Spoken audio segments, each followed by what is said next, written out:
Gather around the table once again for another session of Dungeons and Drakfus. We are back, and we're continuing on in our exploration of classic vanilla raids.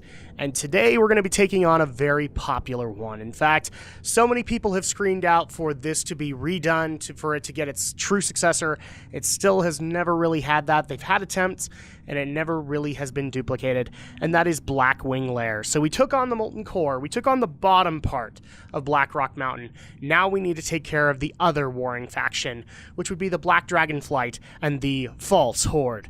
So here's what the Dungeon Journal actually says about it, but unfortunately my Dungeon Journal doesn't show this. I don't know why. Let's go ahead and go into the description of Blackwing Lair. And again, I'm still dealing with a virus here, so if I'm not able to pull off the voice perfectly, that's why. In the dark recesses of the mountain's peak, Nefarian, the eldest son of Deathwing, conducts some of his most awful experimentation, controlling mighty beings like puppets, and combining the eggs of different dragonflights with horrific results. Should he prove successful, even darker pursuits rest on the horizon. And yet, the Lord of Blackrock is not a mere scientist.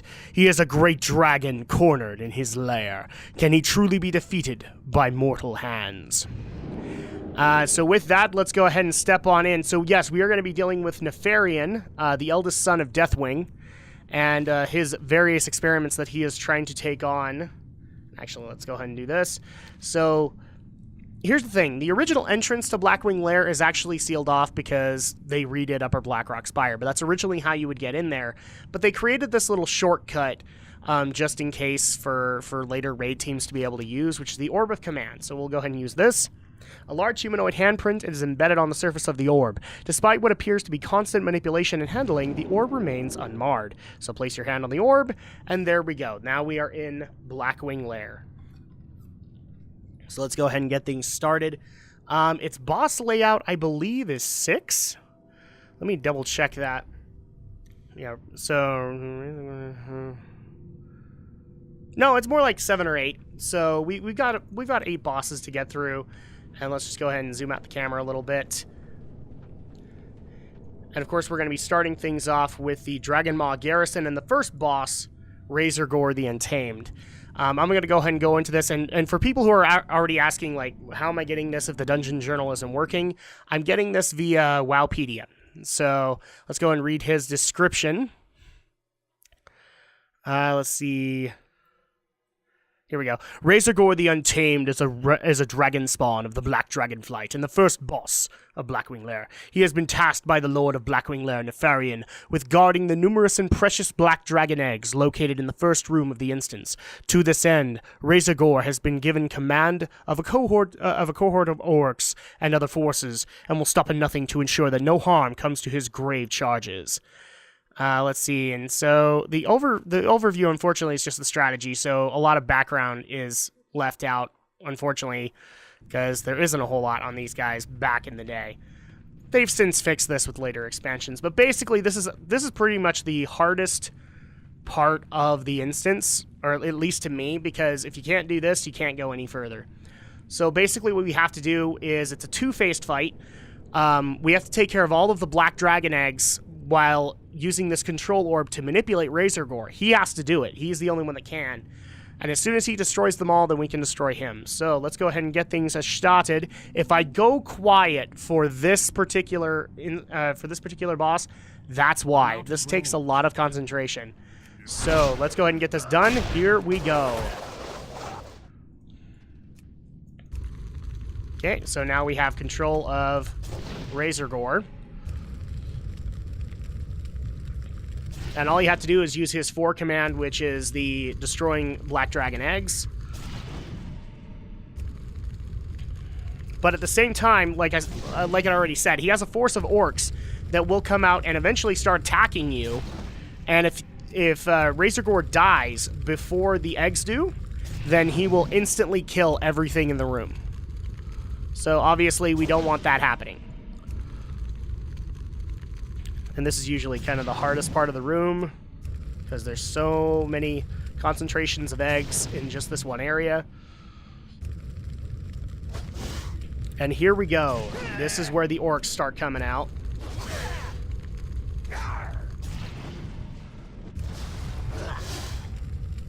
want to destroy at least one more egg.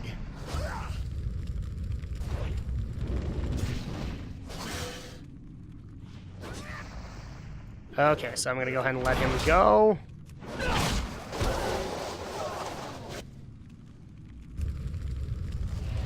And there we go. Now I'm back in control of Razorgore. So I have to be really careful with his health, because he does not have the amount of health that I do.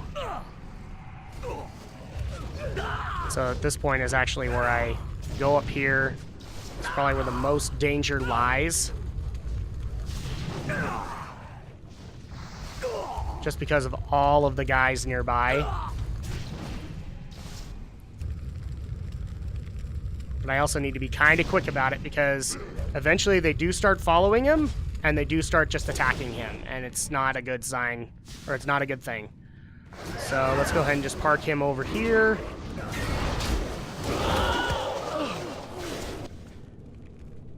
Kill off all the guys in the immediate area, and then we'll just resume killing the eggs. Ooh, we are almost there. I'm doing really good, especially on a new character like this. I don't usually do this well.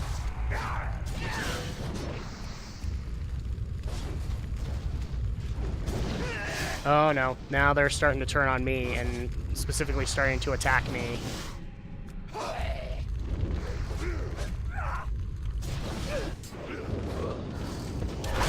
Okay.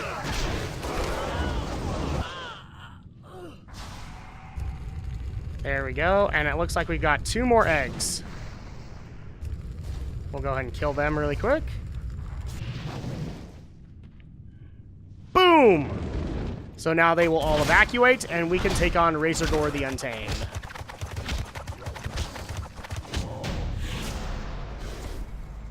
And there we go. Razorgore is done. I know I didn't talk a whole lot through that, but it does require a whole lot of concentration.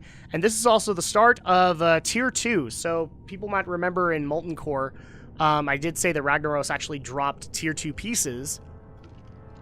Same thing with Onyxia's Lair back in the day. She actually dropped the Tier 2 helm.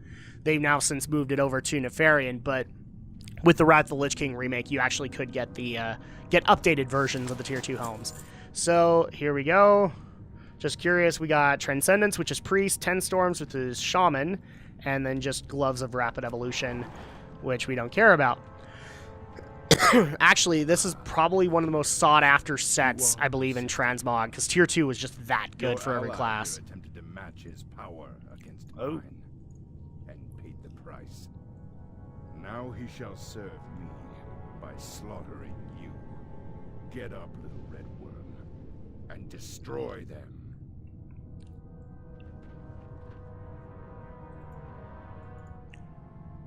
Okay, so Lord Victor Nefarious, who is that? This is kind of why I wish I had Upper Blackrock Spire to be able to show that. Lord Victor Nefarious is actually Nefarian's human form. So that's Nefarian, and he has actually cast some horrible curse on this red dragon, who is actually the next boss, Valestraz the Corrupt. And Valestraz, people might remember from Lower Blackrock Spire, and even, I believe he was specifically the guy we talked to for Upper Blackrock Spire. And eventually follow him here. So here is the description. Valestraz is a member of the Dragon Queen Alexstrasza's Red Dragon Flight, who fought against and became enslaved by the vile Nefarian, son of Deathwing, master of the Black and Chromatic Dragon Flights. He resides in Nefarian's citadel of Blackwing Lair and is the second boss of the raid after Razorgore the Untamed. And unfortunately, the background doesn't give a whole lot else, but Valestraz is a red dragon. He is also known as Valen when he is in human form. He is initially a friendly NPC to the player, but eventually becomes a foe. In the WoW story, Valestraz has sworn to hunt Nefarian and the Black Dragon Flight until the end of his days, but unfortunately gets corrupted, and he is the second boss. So, I have failed, Drakfu. The Lord of Blackrock is too powerful. He consumed my energy with ease. Kill me! You must kill me! I cannot, Valestraz. Surely something can be done to heal you! I perform one final service. I pray it is sufficient. Valestraz, no! And here we go. Friends, Nefarious' corruption has taken hold. I cannot control myself. Oh no. Get the ice cream away from him. I beg you, mortals, flee! Flee before I lose all sense of control. The black fire rages within my heart. I must release it! I must rock out! Sorry. Black fire rages I've heard this within numerous my times. heart. I must release it! And the final one should be coming up soon. There we go.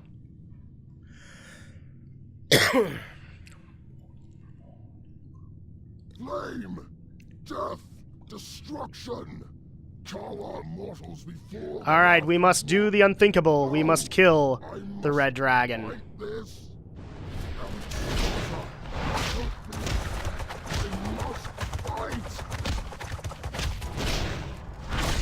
There we go. Now, unfortunately, he was up for a little bit longer than I thought he would be. I'm really hoping that he actually has a bomb debuff that he can put on people. I don't know if he put it on me, but we'll find out in a second. Because it's instant death. Basically, I believe it's like a mana bomb. He uses your own mana to kill you, but it just insta-kills anything that gets cast upon it. So, let's go ahead and continue on in Blackwing Lair. Believe it or not, Blackwing Lair for 8 bosses is actually not that long an instance. In fact, we're coming up on probably the second most annoying aspect of this area. A lot of people love Blackwing Lair, but they have problems with it. Because mainly because of the boss builds. They were very unique for the time. Since this was basically, at that time, the end dungeon of World of Warcraft, they wanted it to be unique. And this room also especially. So this room, if you were a 40-man raid that didn't have a rogue, first of all, what the heck was wrong with you? But this was basically where rogues shine, and it's the most annoying room for a lot of other people. This suppression room will put a speed debuff on you, and so what you would have done is your rogues would go in and disarm these traps so that people could run normally. Well, we don't have a rogue, so we're just going to have to go ahead and do this! See, it unfortunately just doesn't last. And all my speed buffs have been used.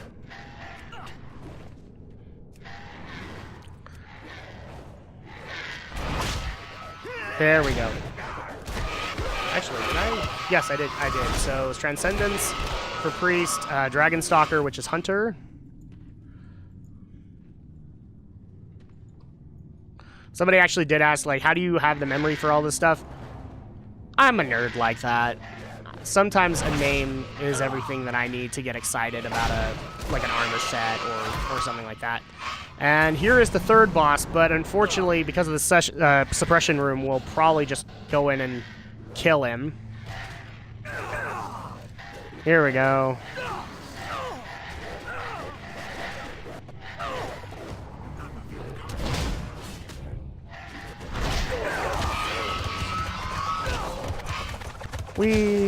There we go. So, Broodlord Lashlair.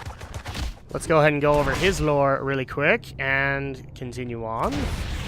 So, Broodlord Lashlair.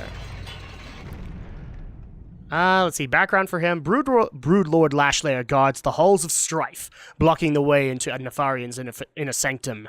Broodlord Lashlair is another boss in the long line of interesting and dynamic boss fights, though more straightforward than Razorgore and less touchy than Veil.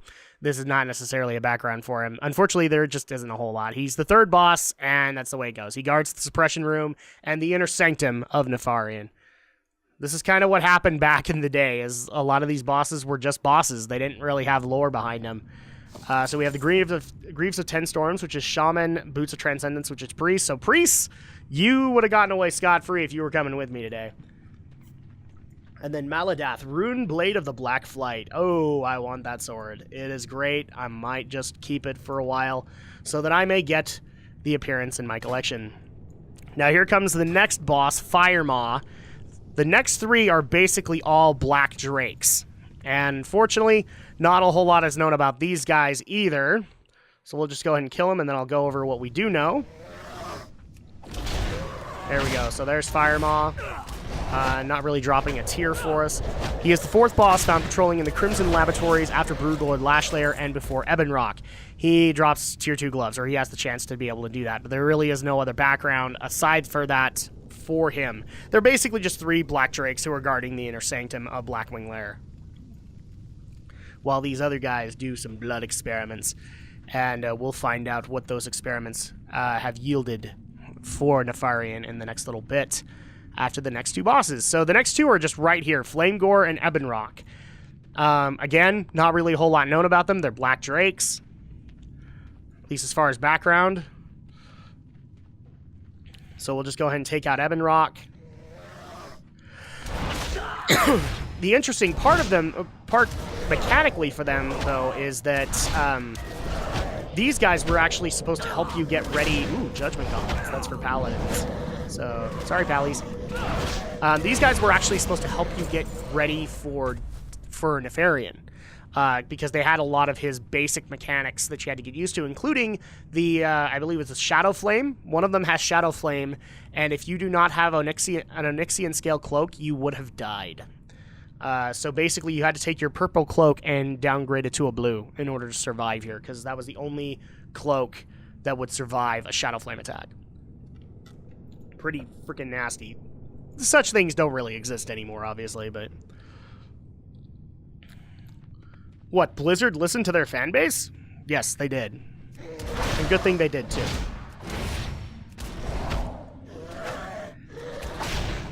And it was actually one of those things, since it was an Onyxian scale cloak, you had to go farm Onyxia. So you were doing Onyxia with this to try and get people cloaks. Specifically your tanks, because your tanks needed to survive.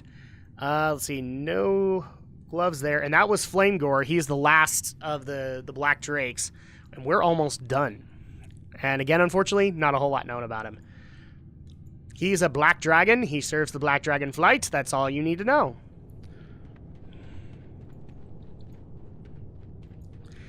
Now, this next room, this one has some lore. So let's go ahead and bring this up. It is the second to last boss in Blackwing Lair, named Chromagus. So Chromagus is a 2-headed dragon beast in Nefarian service who resides in Blackwing Lair, coming after Flamegore and before Nefarian. He drops the tier 2 shoulders. You guys don't care about that. Chromagus is a boss in Blackwing Lair right before Nefarian. One of the most challenging aspects to Chromagus is the randomness of his abilities. As the name suggests, the name chromatic is derived from chroma. Yeah, that's stuff you guys don't care about. Chromagus shimmers in a variety of colors, which relate to his current abilities. These abilities are determined upon instance creation, and will only be reset with the instance timer. So, basically, to go into the lore here, because it's not really going into it, what Nefarian is doing, like the overview said that he was doing various experiments, one of which was to merge the various dragon flights together to create what was called the chromatic dragon flight. Chromagus is his first surviving subject that actually is able to do it, and so a lot of his abilities reflect that he can call upon the various powers of all the dragon flights. So this guy actually has like a bronze dragon flight ability, a blue dragon flight ability, a black dragon flight ability, so on and so forth. Eventually, his experiments yielded the Twilight dragon flight, but first he well, that was Deathwing. Eventually Deathwing came up with the Twilight dragon flight, but this was Nefarian's experiments to create the chromatic dragon flight, and this is pretty much the only experiment that ever yielded any fruit for him. And we're about to kill him, because we're mean like that.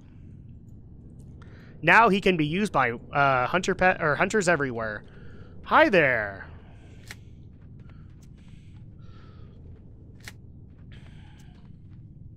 Storm Earth and Fire! Oh, and we got his little pet, too. So, let's see. Bloodfang Spalders, that's Rogue. Judgment Spalders, that is Paladin. And that's pretty much it. Oh, that's a crossbow, so we don't really care about that. Oh, we can get the taut shoulder pads, which I don't really care about. And finally, we are heading to the room of Nefarian himself. Nefarian is probably one of the most interesting bosses that has ever been created, and is partially the reason why a lot of people were disappointed in Deathwing. They really, I'm included. I wanted Nefarian 2.0, but, you know, we got what we got, and I'm actually not that disappointed with what we got. It would have been great to get Nefarian 2.0, but it didn't happen. So let's go ahead and get into the lore of Nefarian, Lord Victor Nefarious. Also voiced, by the way, by our wonderful Chris Metzen. Nefarian is located atop Blackwing Lair after Chromagus. He has two forms, his human form, Lord Victor Nefarious, and his dragon form, Nefarian proper. Nefarian is an extremely difficult encounter as it requires a full 40-man raid, blah, blah, blah, blah, blah. Do we have lore on him? He is the eldest son of Deathwing. We know that much. But unfortunately, there really isn't a whole lot of lore that is provided by Wowpedia. So, but Wowpedia, you have failed me! Can we fix it here? No, there is no lore. I don't know why the Adventurer's Journal doesn't have anything for these guys. Yes, he is the eldest son of Deathwing. He is conducting experiments to create the the chromatic dragonflight. But one of the things I want to show that made him so unique is that he actually had class-based abilities.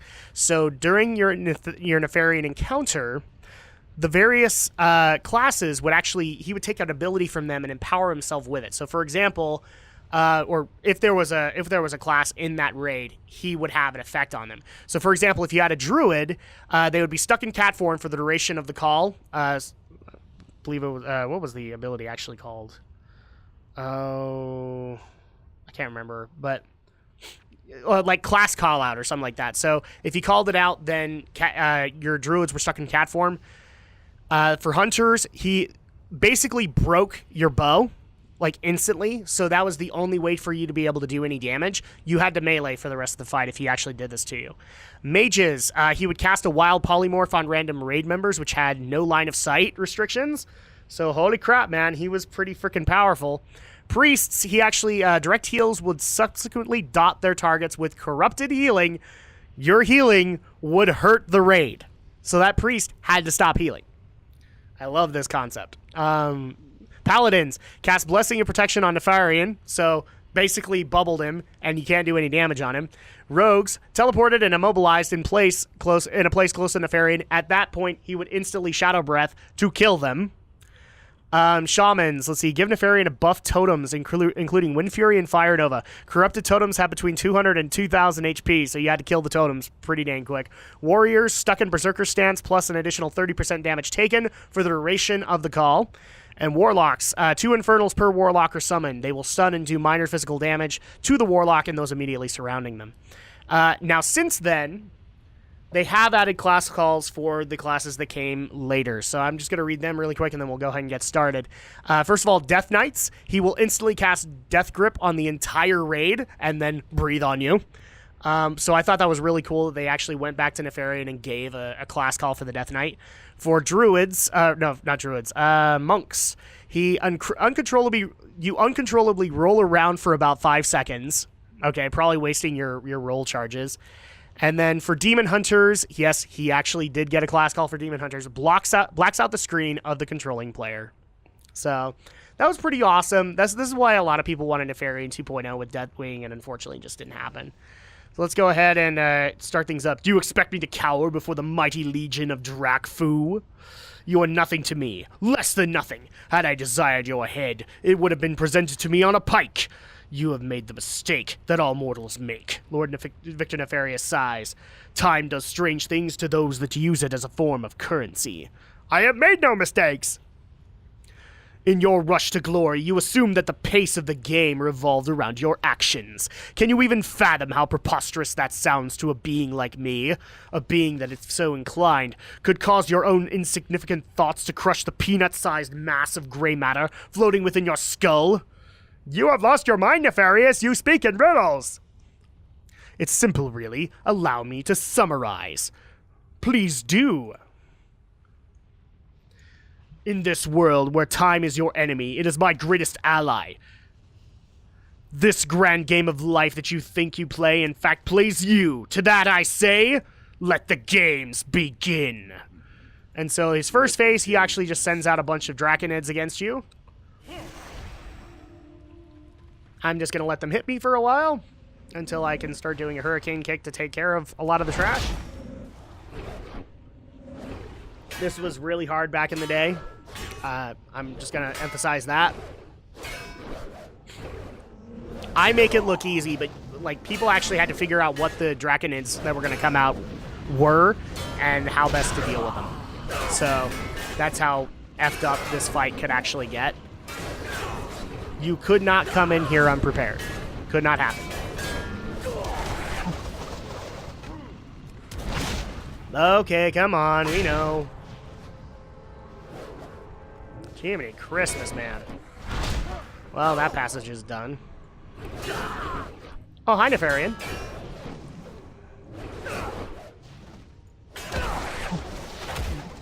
The mortal's courage begins to And of course, he got his own unique dragon model, which is awesome. contend with Eventually, this got done to all of the other dragon flights, which it should have.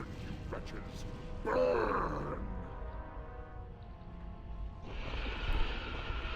Now, this is going to get a little difficult because my frame rate is going to drop quite a bit. Eventually, these things will come back to life.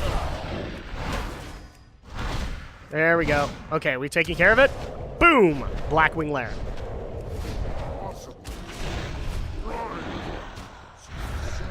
Of course.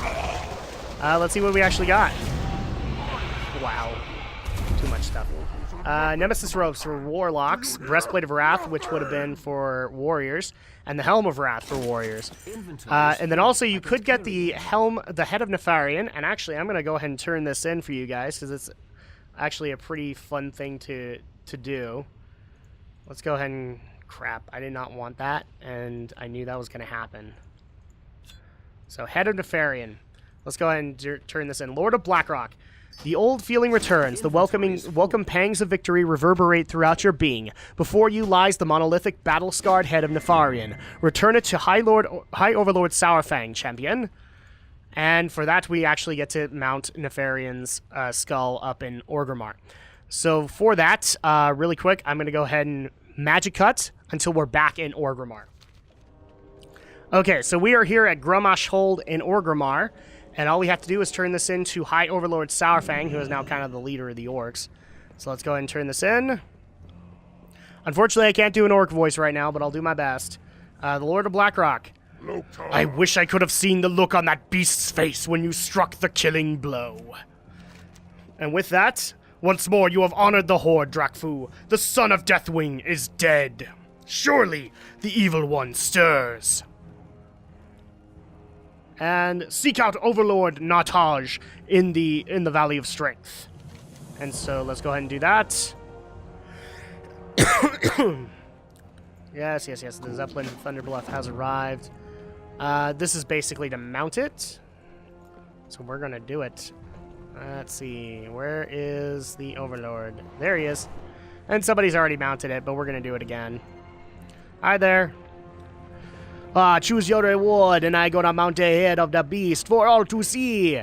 And this is basically only giving me one choice, which is a ring. You can get a neck piece too, but doesn't really matter. And this guy actually will say something before he mounts it up. So, first of all, I'm gonna let you guys see the mounted head of Nefarian. And it actually gives a buff to all those in the city at that given moment, or at least it used to.